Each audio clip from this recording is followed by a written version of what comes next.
brief post on the social media platform X appeared and vanished within hours, but it was enough to send shockwaves through Hollywood.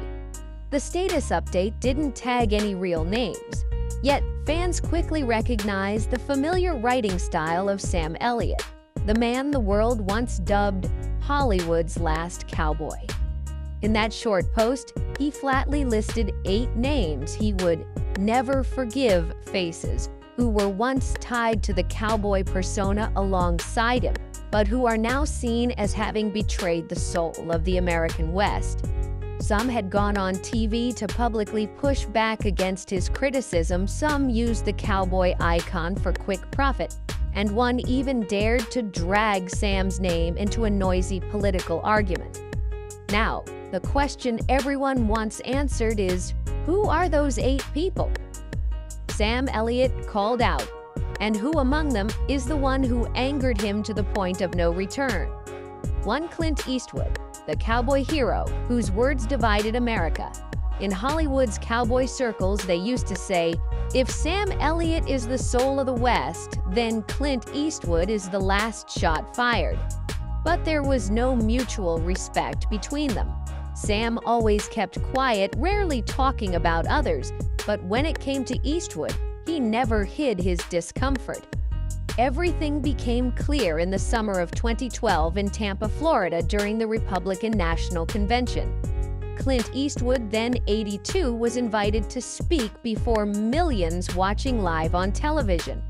No one knew what he would do until he pulled an empty chair onto the stage and started talking to it, addressing the chair as Invisible President Obama. The audience was half amused, half confused. A few spectators stood up to applaud, but most viewers at home could only exclaim, "What is going on?" Within 24 hours, thousands of memes spread across Twitter and Facebook, with the hashtag #WhatEastwooding. People were taking pictures of themselves, talking to empty chairs, mocking the strangest speech in American political history. The New York Times called it the most unforgettable yet forgettable event of the year. CNN journalist Anderson Cooper quipped, "This wasn't a speech, this was an unscripted audition." And critic Roger Ebert wrote bluntly on Twitter, "It's sad to watch a legend turn himself into a public joke." At the time, Sam Elliott was in Texas shooting a commercial for Dodge Ram. A crew member recalled that he watched it live on TV, then sat in silence for a long time before shaking his head. Clint forgot who he is. For Sam, a true Western man doesn't use the cowboy image to endorse politics, and certainly doesn't turn it into a stage performance. He saw the speech as a betrayal of the image of the silent, honest man the world once loved. A few months later, Eastwood told the Carmel Pinecone that he regretted nothing, that people are too sensitive. But what angered Sam more than the speech was that attitude, a cold confidence mixed with a touch of arrogance, just like the character Harry Callahan that Eastwood once played. Sam told a close friend, "That's not the Clint I respected anymore. Now it's just an old man who thinks he is America."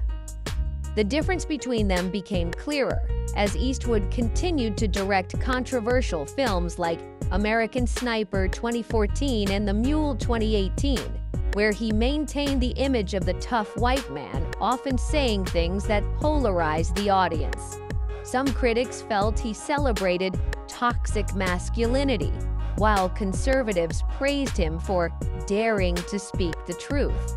Sam never spoke out publicly, but those close to him knew that just hearing Eastwood's name would turn his face cold. For Sam, Clint was the clearest example of how an icon can lose his soul when power and ego become greater than the love for cinema. Clint never directly responded, but in a 2016 Esquire interview, he dropped a line that made people suspect he was subtly referring to Sam. "We're living in a pussy generation. Everybody's afraid to speak the truth." The quote spread quickly, igniting a social media debate. But for Sam Elliott, it only confirmed his belief that Clint Eastwood had become the very thing he hated most, a man who was once a legend but now believed he could do no wrong. After that speech, Clint's cowboy hero image was never the same. Sam knew it, but instead of being pleased, he just felt empty. Amidst that disappointment, another name caused him no less torment: Robert Redford, a man he once respected, who gradually became the symbol of hypocrisy fostered by Hollywood. Robert Redford, the symbol of virtue in luxurious Hollywood that Sam deemed fake. Robert Redford was the model that all of Hollywood bowed to: handsome, intelligent, devoted to environmentalism, and a champion of independent art.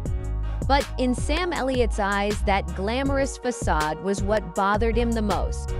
Sam once told a close friend in Malibu privately, "Redford lives like a prince but talks like a saint." In 1981, Redford founded the Sundance Film Festival in Utah, aiming to support young directors and independent films. Initially, it was a beautiful dream where the little guys got a chance to be heard. But by the 2000s, everything changed. Sundance became an expensive affair filled with major studios' movie stars and multi-million-dollar advertising deals.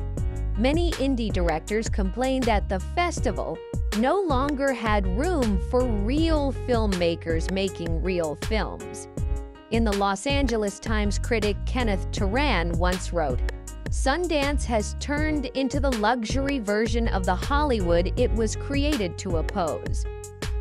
For Sam, it was deeply ironic the man who created a place to protect the authentic inadvertently turned it into the fake.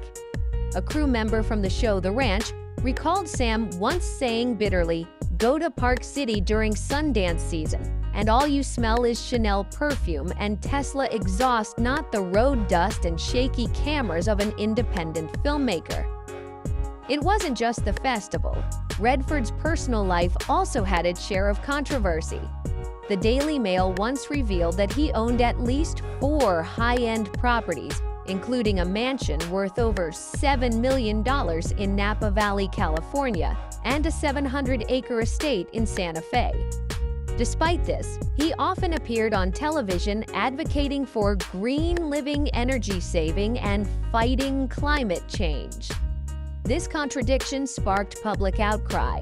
In 2019, an editorial in the Washington Examiner called him a Hollywood elite hypocrite, an elitist preaching morality to the world while living like royalty. Sam Elliott, who inherently disliked the speaking in the name of morality style, saw it as the final straw. He believed Redford represented something Hollywood created to soothe its own conscience, the image of the decent artist, yet totally detached from reality. During a 2020 interview in Santa Monica, when a reporter asked his opinion on the Artists for the Environment movement, Sam just smiled. "If they really believed in it, they'd be driving a pickup truck like me, not a private jet." Of course, Redford never reacted harshly. He only vaguely remarked on a PBS talk show that people often hate what they don't understand. But those close to Sam said his hatred wasn't born from jealousy, but from disappointment. He once viewed Redford as an icon of virtue and simplicity, only to realize he was no different from the rest of Hollywood, just better at talking the talk. There was no direct conflict between the two, but they avoided each other at many events. And once, at a post-Oscar party in Beverly Hills in 2017, Sam walked in, saw Redford talking to Jane Fonda, and immediately turned away without a word. A producer who witnessed it recounted, "He wasn't angry, just cold, like he didn't want to breathe the same air as that person." Redford continued to be a beloved face in social campaigns, but to Sam Elliott, he was no longer an artist. He was a brand that knew how to smile at the right time. That disillusionment for Sam was even more painful than the disdain he held for Clint Eastwood. Because Clint betrayed through actions, while Redford betrayed through words. After all that, Sam drew only one conclusion in Hollywood: There are two types of people: those who talk too much and those who live too